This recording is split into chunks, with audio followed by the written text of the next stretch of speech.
I mean, we got to sit right next to each other. And Yeah. I think we cried like when we sat down. Oh yeah. Miley Cyrus was singing "Party in the USA" as I skipped my Super Bowl ticket. I had chills. We I was were like, bugging out. this is my moment. I was like, everything has built to this moment. My entire life, nothing else matters. It was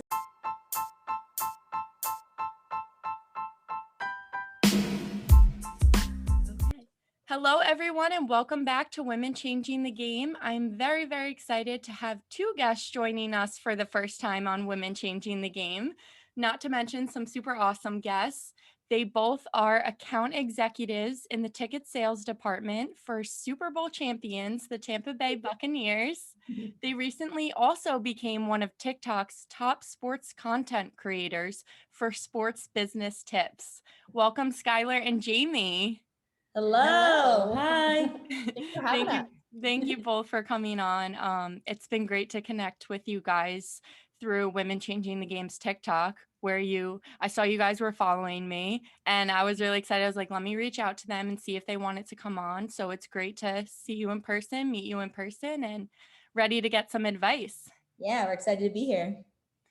Yeah, so I do want to get into your positions, like I said, as account executives, of course. But first, I just want to talk about your TikTok. And like I said, through the Instagram post, it's such a cool way to take a trending app and use it to help the younger generation of adults wanting to enter the workforce, especially since that's like the biggest audience on the app is the younger generation. And also, sports industry in general is tough to get into, so it's great to combine those two and get some help from you guys. So for those of you who haven't seen the Instagram post of them as Women of the Week, if you guys want to answer what was the reason for starting this page in the TikTok. Let me start before it. Yeah, so we did start it during the off season. So it was something kind of we both love our jobs and we love the industry that we're in. And I mean, not to sound cheesy, but TikTok's a really fun app, and everyone got into that in 2020. You know what I mean? Yep. So we kind of just combined the two of those and started it with not like a super serious direction of any ways. We kind of just wanted to share our experience and connect with people similar to us or people looking to do similar things, and then it created a monster of its own, I guess, for lack of a better term. If you want to elaborate. Yeah, we as both of us have been working in sports for a couple of years now, a few years.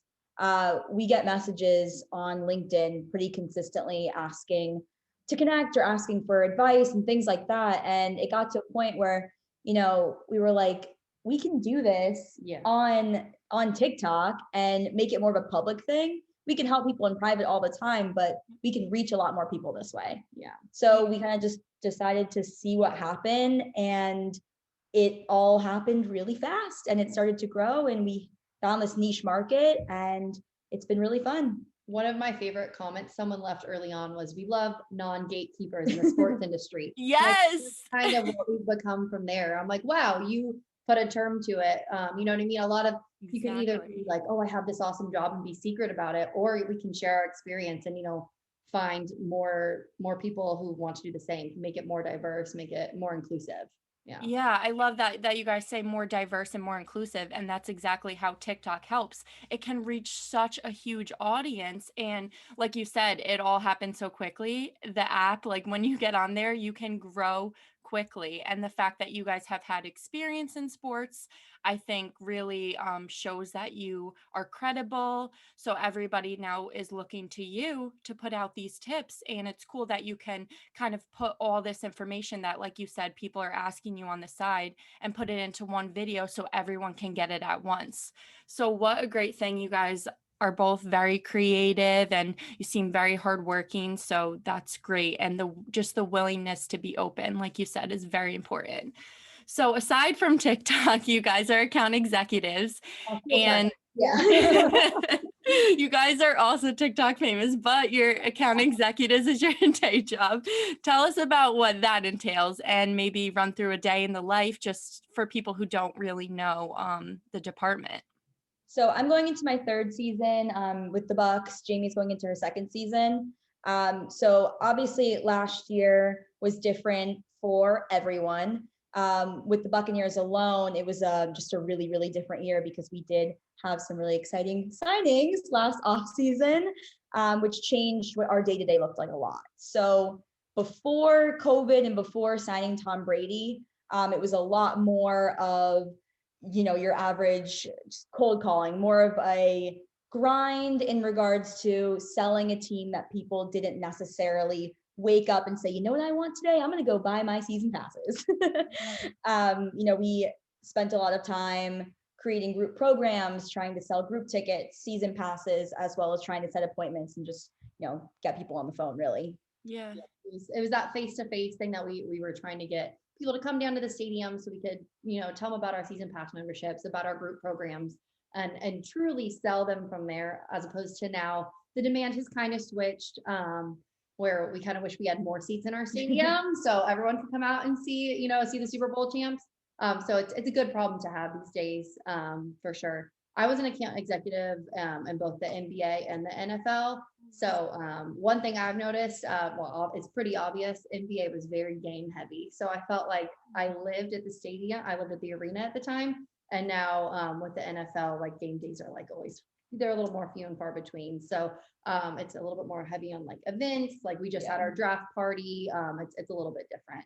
Yeah, kind of fun stuff, I guess. Yeah, but that's awesome how I didn't even realize how like signing Tom Brady or all this big stuff for you guys kind of changed how your day to day is, and in a good way. Like instantly. Yeah. It's kind of like how the TikTok happens. Yeah. Like sales goes in waves. It always ebbs and flows. Yep. But when something as monumental as a player like Tom Brady signing with us, it completely changed. I mean, we had 14-hour days for weeks at a time. Weeks. I think the only thing comparable to ever happen in the sports world is when LeBron like went back to the Cavs.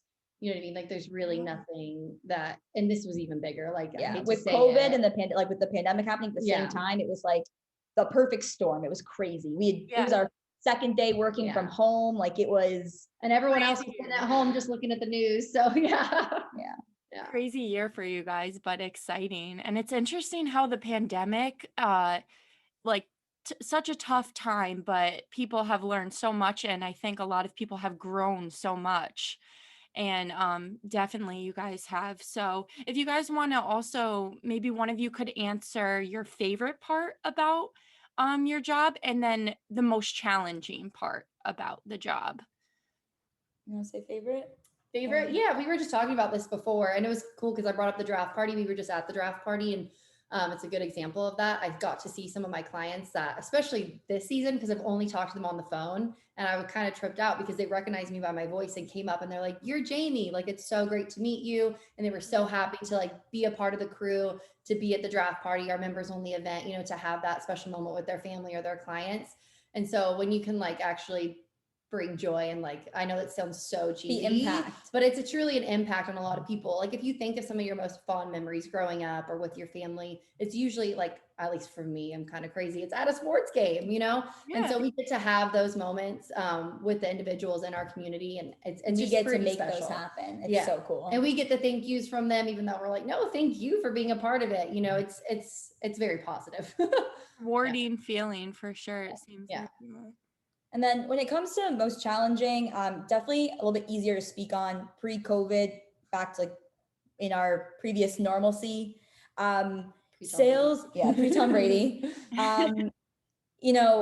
Sales is tough in any industry, but people have emotional connections to sports teams. Yeah. So when people are unhappy about something with a sports team or don't agree, they tend to take it out on anyone they can. And we're very fan facing.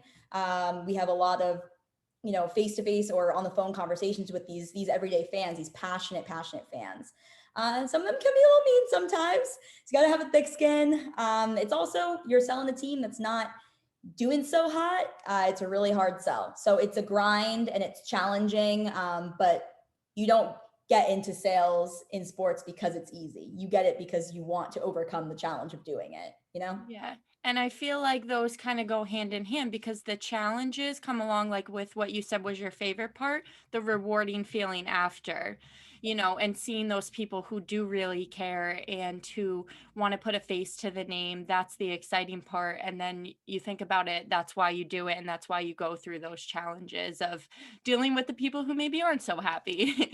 So that's really cool to hear. And then you kind of touched on just being a part of being Super Bowl champions, but I just want to like talk about how that feels to be working for a team who did win the Super Bowl and just being a part of that, knowing that you weren't on the field, but you were just like part of it still. And what kind of feeling was that for you guys being in the department of sales and then winning?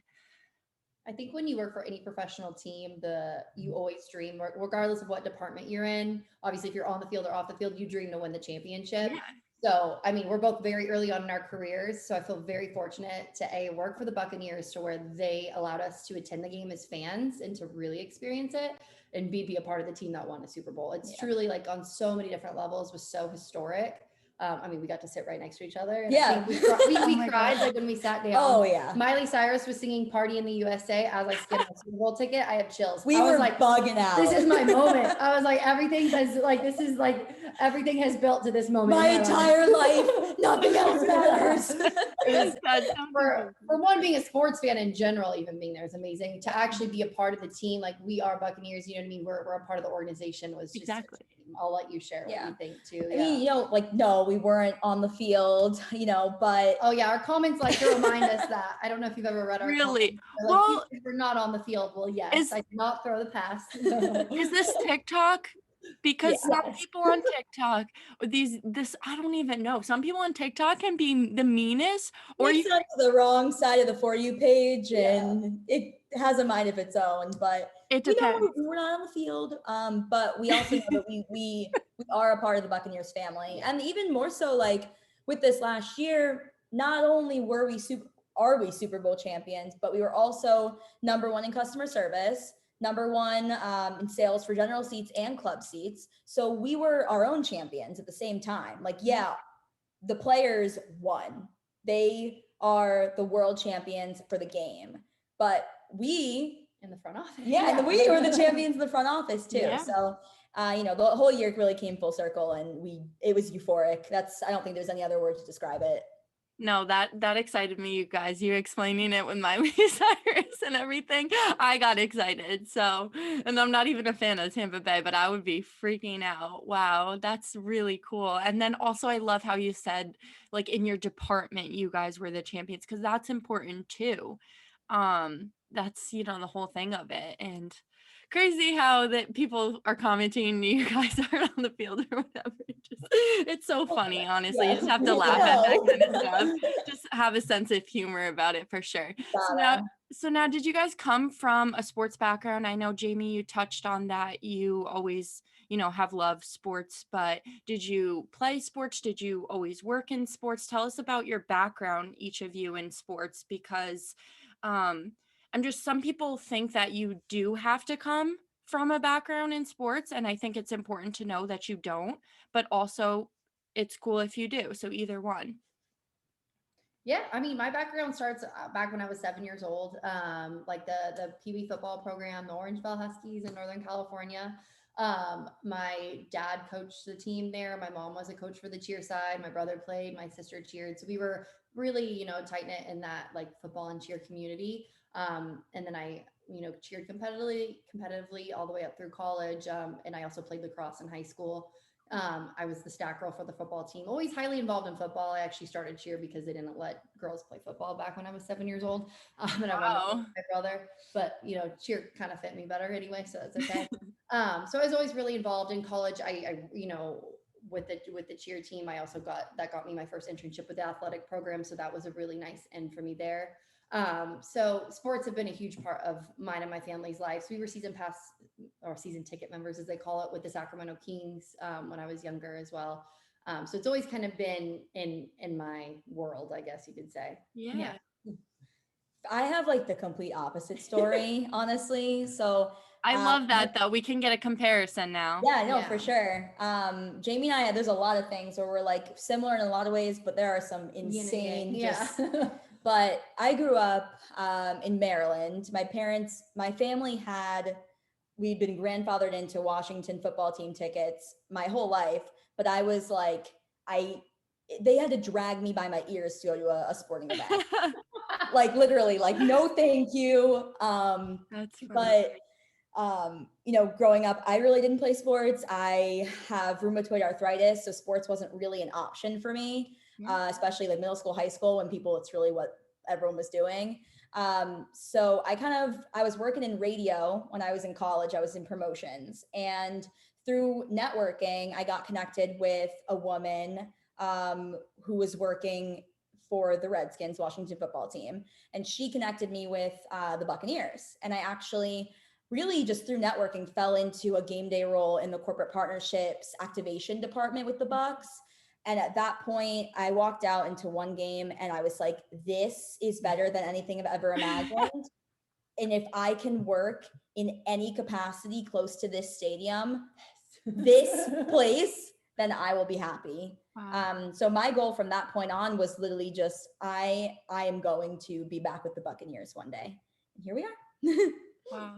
That's really awesome to hear that. Like you didn't like it and then working in it, it kind of changed your whole mindset. And now I love almost every sport. Like I am a diehard hockey fan. I really do love football and baseball. So it's like, I don't know, it's some switch turned, and now I'm a big sports girl. Yeah, so I kind of want to talk about that difference because you, Jamie, came from a background of loving them and playing them and being a part. And then Skylar, you didn't. So, like I said in the beginning, talk to me about how it's okay that you don't have to come from a sports background, because maybe that might be intimidating to some people to join a background. And did you ever feel that way, or how can you kind of touch on that? Each team that I've worked for has been a different sport. So it's a new challenge. Yeah, it's a new challenge every time. You're learning new lingo. You're learning, like, if you're not a diehard from day one, you're learning new things. So like Jamie, who worked in the NBA for years, coming into football, she's having to learn like a whole new, list of terms that people use on the phones, or just really in regards to the game itself. Yeah, a huge roster compared to NBA. I was like, right. Oh, yeah. So there's always going to be new challenges, and there's always going to be things you have to learn, but it's just knowing that you're not going to know everything. Nothing you ever do in life, you're going to know everything. I think another thing about sports is that it's not necessarily like working in sports is not about loving. You don't need to know statistics, and you don't need to know exactly everything that happens with each play on the field.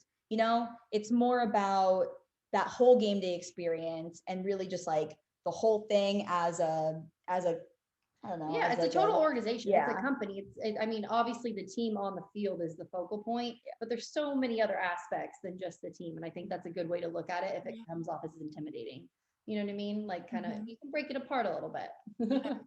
And at the end of the day, like you said, it's most important about the work that you're doing and putting in, and you don't really have to know the stats. It's about getting the people to come to the games and all of that type of stuff. So, I mean, yeah, it's cool to hear that, because I think some people are intimidated by coming into that, but knowing that you don't have to know everything about it, or maybe not be a fan. When I worked game days for the Jets, I wasn't a huge fan of the Jets, but being in that culture and being around game days, I became a huge fan. And it's about what you learn, and then I started learning about the team, and I learned a lot more about football that I thought I knew about football, but I learned a lot more just being a part of it.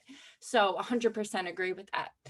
So Women Changing the Game is just all about highlighting women in sports, and especially being in a male-dominated industry. Sometimes it can be overwhelming too, not only coming from a sports background or not. But did you ever feel that way coming into sports, being a woman, or maybe in your specific department, being a woman working in sports? Did you ever feel intimidated, or do you feel powerful as a woman in sports? What is your take on that? Because it could go either way, and I think people have different opinions on it. Yeah, it's definitely both, but I do want to just say one thing quick, and then I'll let you go. So I forget where I heard this, and I wish I knew where to credit it. But I heard someone say this on a podcast once, that we need to look at industries like they are male saturated, not male dominated. And Okay. I really Yeah, liked that's hearing great. that, That's because it's like a really nice way to kind of say, like, just because there are more men in this space doesn't mean that they are in control of the space. I There are love women. that. Dominated is a word that kind of is like taking over. It Yeah. So shows, yeah. 100%, I'm gonna switch that now. Wow. Yeah. When you think about it in depth like that, saturated. Yeah. So that's important to think about, because if you hear the word dominated, you think that, yeah, they're all in charge and Right. whatever, but it's kind of your perception of it. Yeah. So And I think thinking about that honestly just like helps walking Yeah. into it, because it's really not that that men, like as a whole, are more capable or better, which we hear all the time. It's not that. It's just that, um, especially in sports, which, when it's the stigma of it is that it's a primarily more of a male interest, or a more masculine interest. It's not that men do better at it. There's just more Yeah. there. yeah. Yeah. For sure. But that's a great way to put it. And I think that it's important to have a lot of, because it's male saturated, it's important to know that there are women like you guys who are in these huge positions and who are doing great at what you do. And then putting yourself out on like TikTok and sharing your information shows that you can have women mentors too. And I think that's really important, because in college, I had trouble finding women mentors, or just people to kind of look towards in a position maybe I wanted to go into, or a fields that I wanted to go into. I didn't have that many people to look up to. So it's great to see you guys sharing information. Did you two have anyone specific that you've looked up to as mentors? Maybe, I mean, this could even be your mom, could be an athlete, or just tell us about who you looked up to in your journey of starting to work in the sports field. Yeah, I think the easiest way, like the first person I always think of is my college cheer coach, Kim. She was always in my corner, even when I made like, silly decisions in college. And she was definitely like my, for lack of a better term, biggest cheerleader, and very always, very motivating for me, and always pushed me to like go for something bigger. So that's someone I always think of. I know Skylar has some pretty good mentors as well. Yeah, the one person that I always think of who comes to mind as someone I look up to in the sports business world is Deanna Witter. She's the chief revenue officer for the Houston Dynamo. My chief ticketing officer, Ben, connected us after she became one of the 2020 game changers. And I have just been I admire her so much. I've had a couple calls with her now. Like, we had her speak to our team. Like, she is such a powerhouse. And she also has a podcast called Women Blazers, which is just a really, really another way to just showcase like successful high level women in sports. And she's a firecracker as well. Yeah, that's great. No, shout out Women Blazers. That's an awesome podcast as well. Is that where you heard the saturated from? It might be. It's very yeah. likely. It might be, because she has some great stuff on her podcast. She's an awesome woman to look up to. So that's great that you've had those people. I think, like I said, it's really important to have those women to look up to, and know that, like we've been saying on Women Changing the Game, if you see her, you can be her. And even if you can't see her, I also say you can still be it, But It's all even like out of sports, like I had a coffee this morning with someone who I consider a dear mentor to me. She's the director of community relations for USF. And we met at an event maybe 2 years ago now. And I just liked the way that she spoke. And I approached her and introduced myself. And we've kept in contact ever since. And I trust that woman with my life. Her name's Joanne, and she is just the sweetest. And I like trust her with all my life choices. And like, in sports, out of sports, just like mentorship is so, so, so valuable. Yeah. And you kind of touched on in the beginning too, this kind of leads back to networking and connections. It's always going to be key, not only to get you a job, but just to be a friend and be someone you can get advice from, look up to, that type of thing. It's not only about using your connections or network to get something out of it, but it's to be, a person that you can share stories and ideas with in the sports world. So, yeah, thanks guys for sharing those. If you guys also want to mention maybe quickly your biggest career accomplishments, if you have any like specifically right now. I mean, we're both still very early on in our careers, like in the long run. So these might sound a little bit different than someone, and who's like a VP or a C-level executive. And I think that's why, to bring it back to TikTok, we are so relatable because we're not so far out of reach from, people trying to break into the industry. Yep. But for me, when I think of accomplishments, I think of things that I'm like most proud of. And there's like two into this. Like I was the first woman to accomplish a sales goal in my inside sales department of the history of the Nuggets. So that was like a really cool accomplishment on that end. Awesome. But another thing that was more of like how we said, seeing things implemented in game. I started the Colorado Marines night while I was in Denver with the Nuggets, and it happened every season I was there, and basically it was a sponsored event where all the young men and women who are about to enlist in the Marines and go off to their basic training, they got to come on the court pregame and like swear in. It was a really cool moment, and all their family got to be there. I was like really proud of it, and got to kind of tie in like some personal things that are important to me, with my professional life. So that's something that I always like to pump up. I love that. Yeah, you should be Yeah. proud of that. Those are awesome sure. things. Similarly, I think it's always really special when you can incorporate those personal sides of your life into your work, especially in like our jobs where we can be creative sometimes. Yeah. So for me, I helped implement our Jewish Community Day. So we had this like really big menorah lighting, and a local Chabad was involved in it, and we did, I mean, the whole 9 yards, and it's all surrounding Hanukkah. So it was really awesome. And like seeing that brought to life, it's just the most amazing moment when you start to finish and it happens and you can look at it and it's like, wow, I did this and it worked and it was successful. Again, And that also Super Bowl champions as well. Yeah, I'm not gonna lie. We know we didn't play on the field, but it was amazing. Yeah. who cares? Yeah, you guys were a part of it. That ring will be on our desk, Yes. forever and ever. Yeah. 100%. And those accomplishments are awesome. You mentioned that they're not huge career accomplishments, but I think they are because, that's where you're at this point in your life. And those are amazing things that you should be proud of. And like you said, like in the beginning, rewarding feelings to know that you put in the work and that's what you got out of it.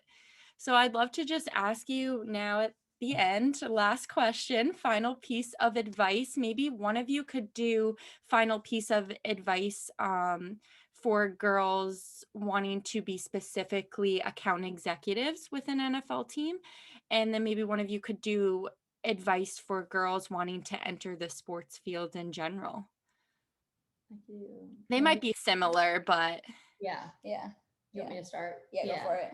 I'll definitely do the AE because I'm a little bit more strong. I'm not strong. She's definitely strong. I just lean a little bit more towards the sales roles things. But if you're looking to be an AE or be in like the sales or revenue generating side of sports in general, I just say like be yourself, be aggressive, and like don't be afraid to speak up. I think for one, the reason why to start I got my jobs is because I would pick up the phone and there wasn't even a job posted when I first got my introduction with the Nuggets. I just called them because I knew that's where I wanted to be. So be aggressive and make your name known. And that same thing is going to translate to be successful in your job. When you're the one putting your face out there, when you're going to networking events, when you're the one on all these business meetings or on appointments with fans in the stands, it's going to pay off. So yeah, that's what I like to say. Be aggressive. And then on a more general note, obviously there are a lot of similarities, but like a personal brand and setting yourself apart are so important. So, making sure that like you can do things but people need to know that you are doing things. So you need to like make waves and network, get people to know you, because building rapport with people and building those relationships, like people have to know who you are and people have to know you and like who you really are. And then they can support you in helping you get into various roles all across sports. And it's all networking. It's all who you know, Yeah. Oh, you know. Those were both great advice. I think that's important, just to be confident in yourself and really put yourself out there, network with people, like you said, just, really just go for it. So thank you for sharing all of that. And thank you for, telling your stories, sharing advice. You guys had great energy with your jobs. It seems like, yeah, just like you guys are.